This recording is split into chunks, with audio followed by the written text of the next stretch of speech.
Ach ja. Der besorgte Buerger. Neues Schlagwort. Der besorgte Buerger. Ich bin auch besorgt. Ernsthaft. Sogar sehr besorgt. Und nicht erst seit gestern.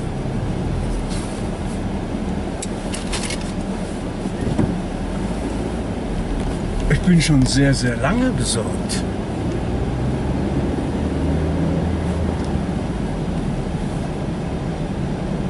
Weil ich nämlich agiere und nicht reagiere. Reagieren, reaktionär, ist da was? Was soll das heißen? Das heißt, dass ich versuche, mit meinen bescheidenen Möglichkeiten und mit den durchaus sehr schlechten Informationsmöglichkeiten, die man hat, ein bisschen was vorauszusehen, ein bisschen was vorauszuahnen.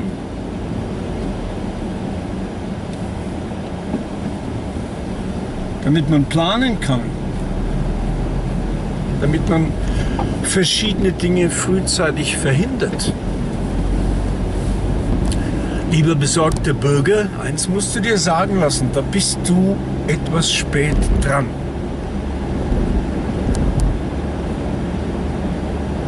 Für das, was du möchtest, egal ob dir das zusteht oder nicht, bist du sogar zu spät dran. Denn, wie wir alle wissen, das Kind ist in den Brunnen gefallen.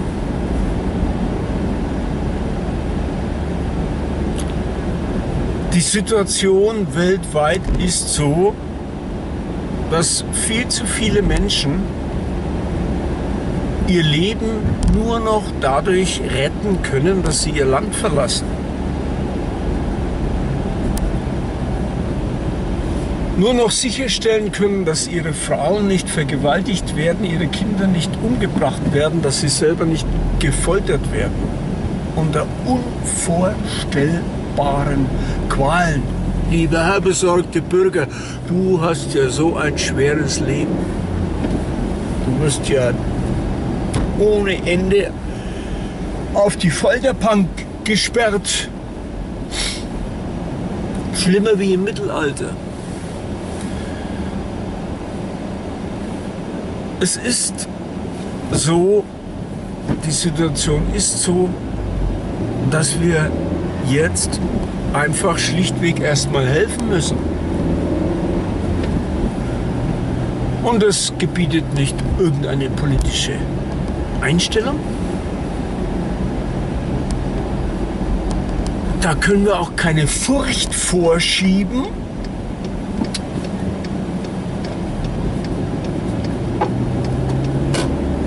Wenn nämlich jemand von einem brutalen Gangster überfallen wird und sein Leben wird bedroht, dann geht es auch nicht, dass jemand sagt, ja, Moment mal,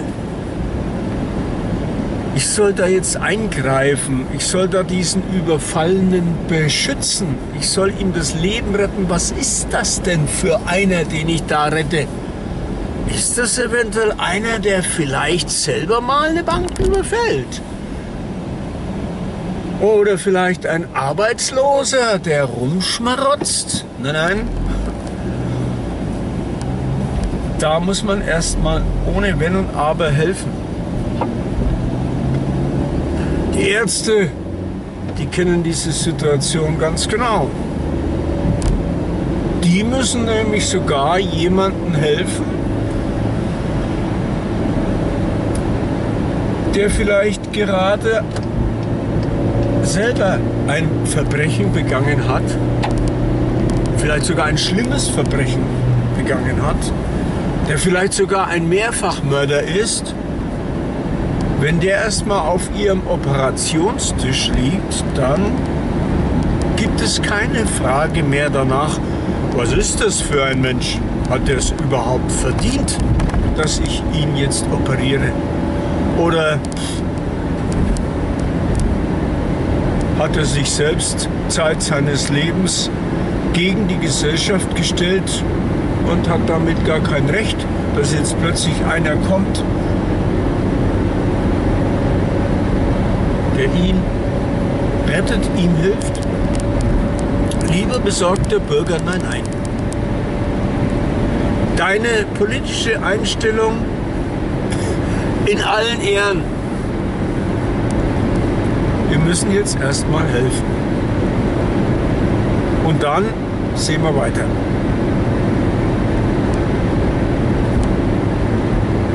Und du musst dir schon die Frage gefallen lassen, wie kam es denn dazu, dass wir jetzt plötzlich diesen Wahnsinnsansturm haben, der auch mir nicht gefällt. Wo auch ich sage, das kann blöd laufen. Das ist nicht einfach. Das wird Probleme geben. Das wird eventuell auch dafür sorgen, dass wir lieben Deutschen mal wieder einen kleinen Beitrag liefern müssen. So wie wir das übrigens ja schon gemacht haben, als unsere Freunde aus dem Osten zu uns kamen.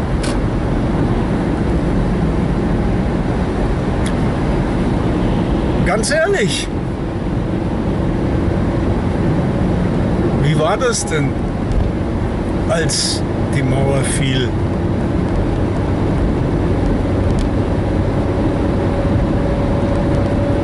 Warst du da auch unter den Besorgten? Ich habe nämlich welche kennengelernt,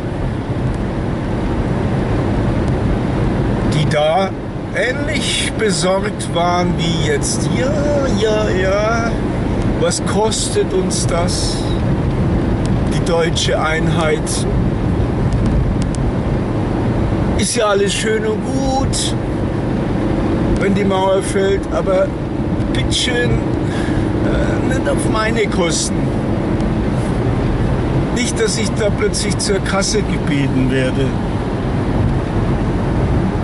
Nicht, dass mir da was abgeht. Ich kann mir sehr gut vorstellen, aber das ist natürlich Spekulation, dass eine Menge der jetzt besorgten Bürger, wenn sie denn das Alter haben, 1989 auch ziemlich besorgt waren. Und zwar, und das ist ja der springende Punkt, nicht wirklich um das Wohl jenes Vaterlandes, von dem sie dauernd so euphorisch reden, das wäre ja schön, wenn das wirklich so wäre, dass sie sich Sorgen um ein Vaterland machen würden, sondern es sieht immer ein bisschen danach aus, als ob die, wenn sie sich Sorgen machen, dann doch immer erstmal um ihren eigenen Geldbeutel, um sonst gar nichts.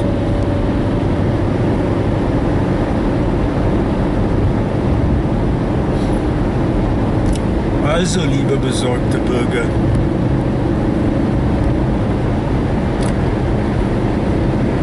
wieso plötzlich diese Sorgen? Es hat ja schon genügend Leute gegeben, trotz einer Medienberichterstattung, die man durchaus für einseitig halten kann.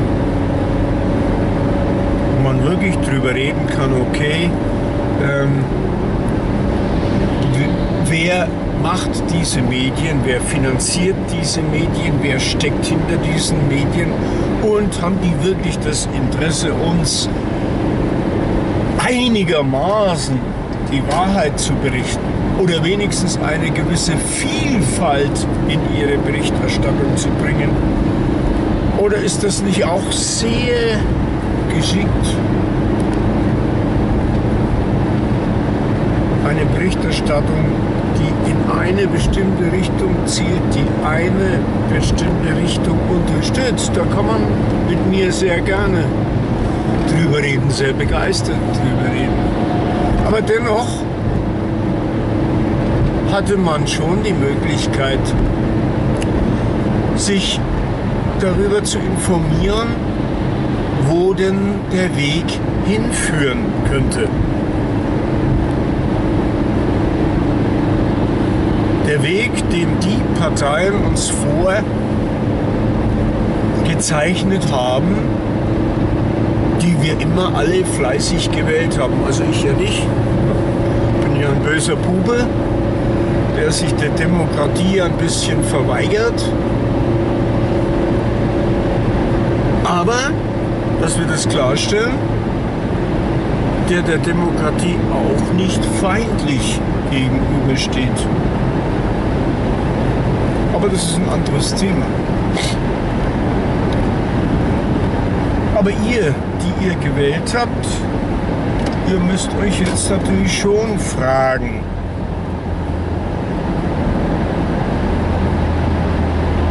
hättet ihr nicht schon vor 10 Jahren, vielleicht sogar schon vor 20 Jahren merken müssen, in welche Richtung es geht? Ja, und jetzt, hallo, stopp. Ja, jetzt höre ich euch natürlich unten. Natürlich hättet ihr vor 20 Jahren schon gerne NPD gewählt oder habt vielleicht sogar NPD gewählt. Nur leider musste man da immer feststellen, wir sind zu wenige. Wir kommen nicht an die Macht. Es gibt keine Machtergreifung wie einst so schön. Und vielleicht ist das ja der einzige Grund, wieso ihr plötzlich euch so engagiert gebt. Weil ihr plötzlich mal meint, ihr seid wer.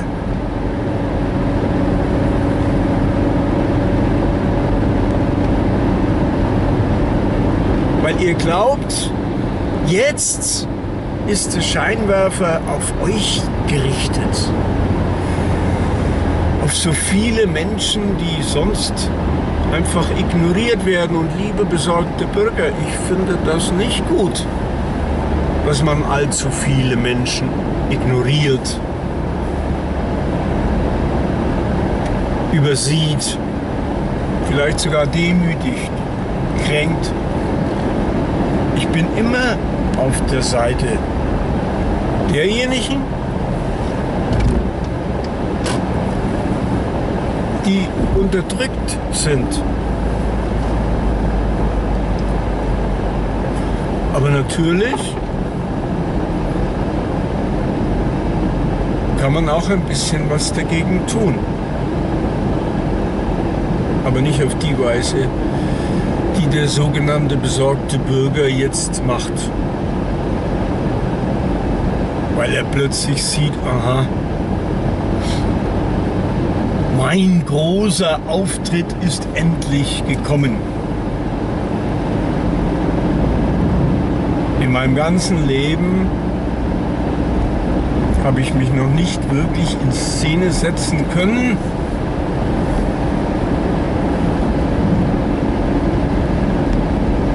Weil ich ziemlich mit mir selbst beschäftigt war.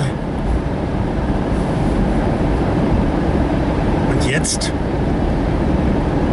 habe ich 2 Fliegen mit einer Klappe. A, ich kann mir vermeintliche Konkurrenz vom Hals halten und B, ich bin wer. Ich kann marschieren. Ich kann in Kameras grölen, in Megafone grölen. Das muss auch gar nicht so besonders schlau sein, was ich da so gröle. Und wenn jemand nachfragt, muss ich ja nicht antworten. Könnte ich ja auch in der Regel gar nicht. Erstens, weil ich viel zu faul bin, mich zu informieren. Und zweitens, weil ich auch gar kein Interesse habe, mich zu informieren. Es könnte nämlich passieren, wenn ich mich informiere, dass ich dann feststelle, Scheißendreck. auf einem völlig falschen Trichter. Ich gehe auf den völlig falschen Feind los. Ich gehe auf die Menschen los, denen es dreckiger geht als allen anderen, die ums nackte Überleben kämpfen. Auf die gehe ich los. Als ob ich nicht selber wüsste, wie das Leben ist, wenn man nicht zu den Bevorzugten gehört, zu den Privilegierten.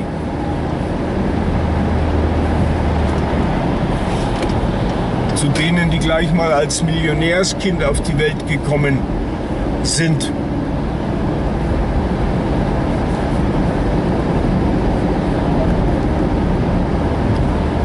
Ja, und selbst wenn du sagst, von denen rede ich ja jetzt mal gar nicht. Meinetwegen wollen wir die ja noch reinlassen und denen Asyl geben. Nicht allzu viel und nicht allzu viel Geld ausgeben und die mal erstmal schön arbeiten lassen und integrieren lassen und möglichst dann wieder rausschmeißen. Selbst wenn wir also jetzt mal davon reden, dass es natürlich das gibt, was du einen Wirtschaftsflüchtling nennst.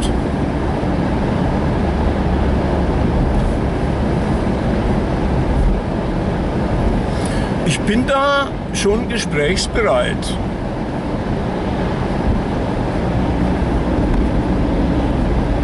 Ich mag auch keine Schmarotzer, allerdings aus einem anderen Grund als du mag ich keine Schmarotzer. Nicht, weil ich neidisch bin, nicht, weil ich sage, ich habe mein ganzes Leben lang gearbeitet und mein ganzes Leben lang versucht, ein anständiger Mensch zu sein. Und deswegen habe ich einen Hass auf all diejenigen, die ein schönes Leben führen, ohne diese Maloche. Am Ende vielleicht sogar auf meine Kosten.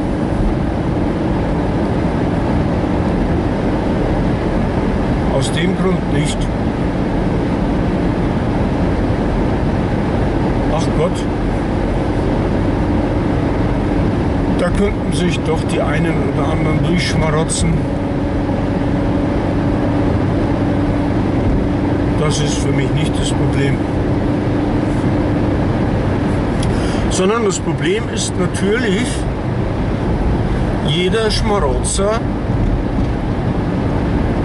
nimmt uns einen Platz weg, den wir für einen anderen eventuell nicht mehr haben.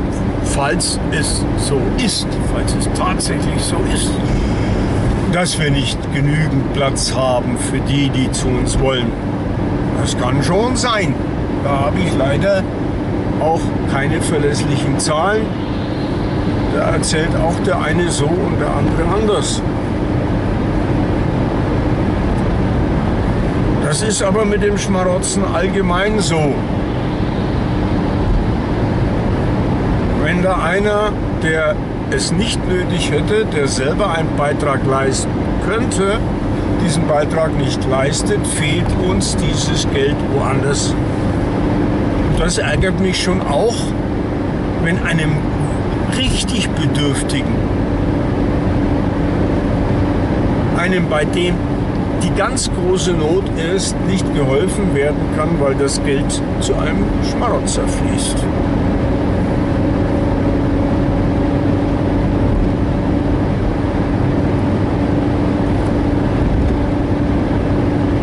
Es gibt aber auch noch einen anderen Grund, mit diesem Begriff Schmarotzer etwas sehr, sehr vorsichtig umzugehen.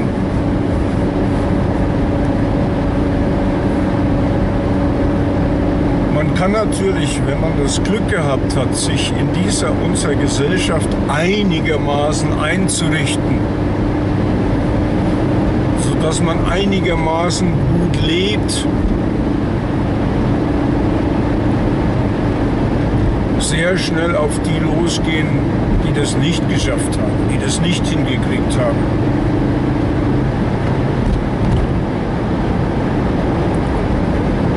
die aber mit gutem Recht sagen,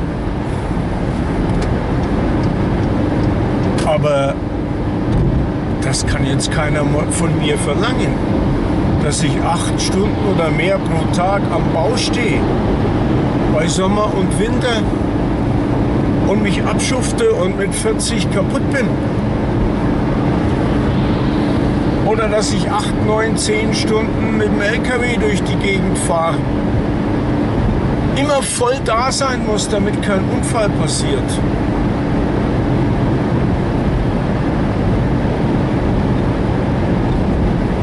Oder was auch immer.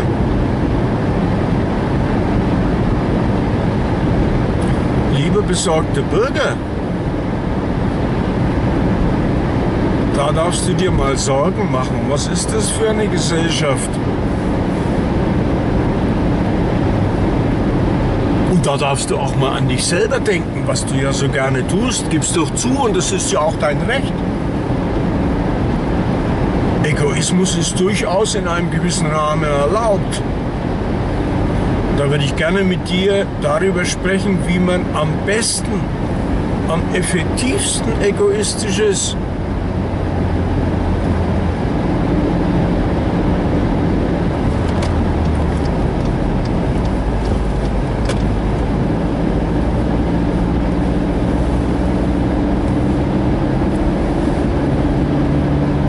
Da darfst du also schon mal darüber nachdenken. Diese Gesellschaft und die Regierung, die wir haben, hat sich die um dich gekümmert? Hat sich die um dein Wohlergehen gekümmert? Macht die Dinge so, dass das für dich passt, dass das für dich in Ordnung ist? Und da, mein Freund, fürchte ich sehr, dass diese Regierung das nicht macht. Ein Problem, das man übrigens natürlich nicht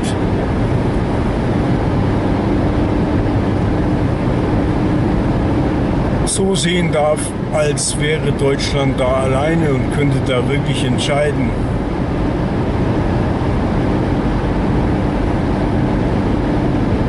Da muss man sich schon überlegen, ist die Welt nicht längst in der Hand ganz anderer Mächte, die weltweit agieren? Wieder ein anderes Thema. Aber lieber besorgte Bürger, bist du denn so sicher, dass die politischen Kräfte, die du gerade jetzt unterstützt, denen du folgst, für die du marschierst,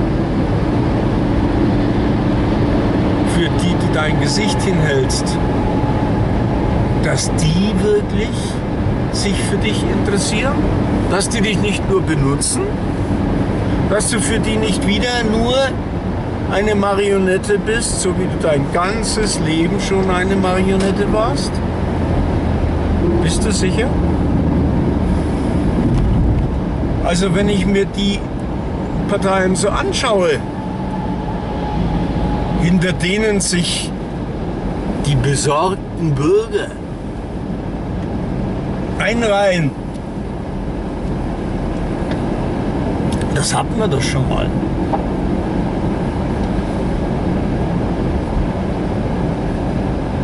Ja, das hörst du nicht gerne, und ich höre auch sofort wieder damit auf, dass wir das schon mal hatten. Weil jemand, der seit Mitte der 50er Jahre jeden Tag im Fernsehen vorgedudelt kriegt,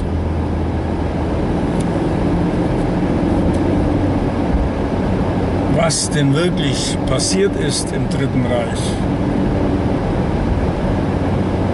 und immer noch nicht gelernt hat, dass es viele Dinge zu vermeiden gibt und zu verhüten gibt. Aber in allererster Linie gilt es zu vermeiden den Rassismus, die Überheblichkeit, dass wir sind die Größten und wir sind die Besten. Weil es schlicht und einfach zu Krieg führt. Zu nichts anderem als zu Krieg. Und dass du immer derjenige bist, der dann an die Front muss und sterben muss. Und es gibt wenig in diesem Land, was so schlecht ist, dass man unbedingt gleich dafür in den Krieg ziehen und sterben muss. Oder?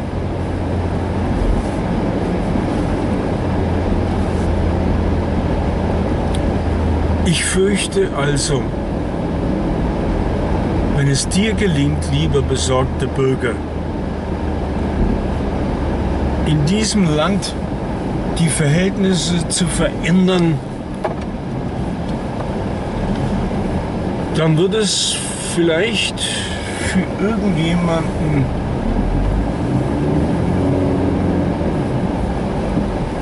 besser werden, aber bestimmt nicht für dich. Du bleibst der Verarschte. Das fürchte ich. Und jetzt bin ich ein bisschen besorgt. Ich bin besorgt um dich, um dein Wohlergehen. Merkst du was? Ich bin dein Freund. Und meine Sorge, die ist sogar ehrlich. Gut, ich habe leicht reden, gebe ich zu. Mir geht's gut, mir geht's saugut. Ich hatte einfach Dusel, ich hatte einfach Glück. Und wenn es einem so gut geht wie mir, dann kann man leicht reden. Aber das ist übrigens auch genau der Punkt.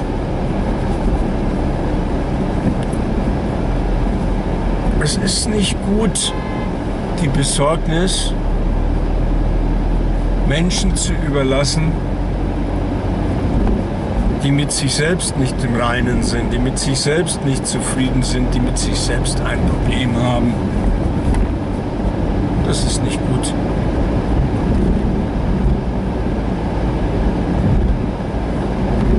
Vielleicht wäre es für dich persönlich besser, erstmal zu schauen, dass du mit dir selbst klarkommst. Wo hapert's da? Was läuft bei dir nicht so, wie es laufen sollte?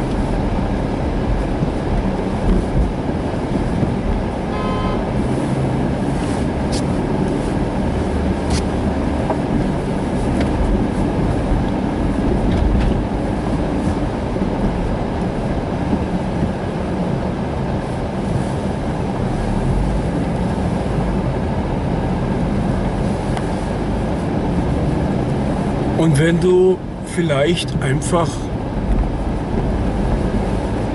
die Geschicke unseres Landes ein bisschen denen überlassen würdest, die so fit sind, dass sie nicht nur ihr eigenes Leben im Griff haben, sondern dass sie darüber hinaus noch die Power haben, diesem Land zu helfen. Und noch einen Schritt mehr, die haben sogar die Power, dann noch Menschen zu helfen, die zu uns kommen, um ihr Leben zu retten.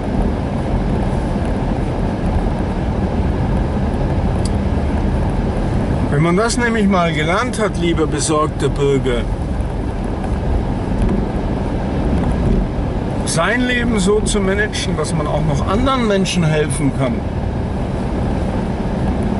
Und wenn man dabei gelernt hat, wie viel Spaß es macht, wie glücklich es macht, was für ein erfülltes Leben das ist, wenn man anderen Menschen helfen kann.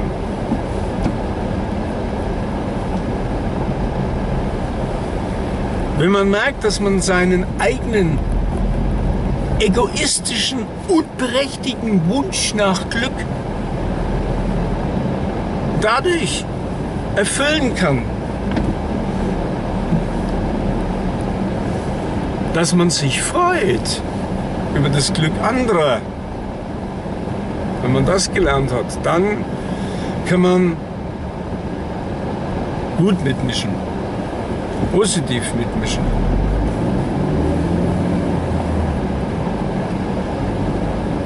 Dann ist man fit,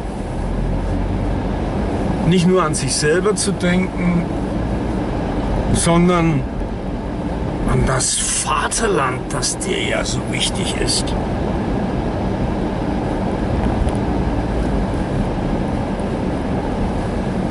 Ich sehe so wenig besorgte Bürger, denen ich zutraue, dass sie wirklich etwas für dieses Vaterland beisteuern können.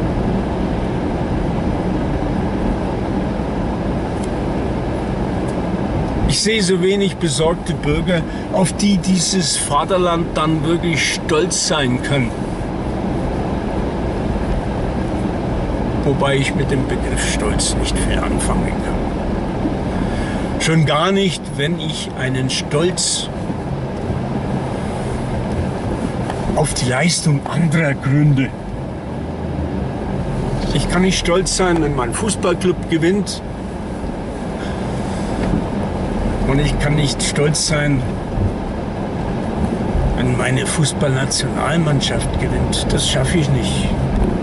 Ich bin so einer, der immer guckt, was ich selber so bringe. Und selbst dann ist es mit dem Stolz schwierig, weil ich genau weiß, natürlich weiß und erkenne, ich hatte einfach Glück. Das ist gar nicht meine Leistung. Ich hatte einfach Glück. Und dieses Glück, das hattest du vielleicht nicht. Und deswegen solltest du dich langsam erstmal um dein eigenes Glück kümmern. Es ist natürlich sehr spät, aber wie ich schon sagte, du bist ohnehin spät dran. Denn die Entwicklung, die wir jetzt haben, und darüber wollte ich eigentlich reden und bin nicht dazu gekommen, die war vor 20 Jahren vorauszusehen. Und du hast die Parteien gewählt,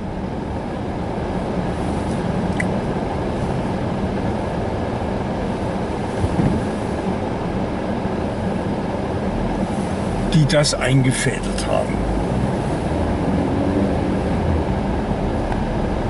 Und vielleicht sogar mit einer Partei spekuliert, bei der es noch viel, viel schlimmer geworden wäre, bei der du vielleicht jetzt schon im Konzentrationslager wärst.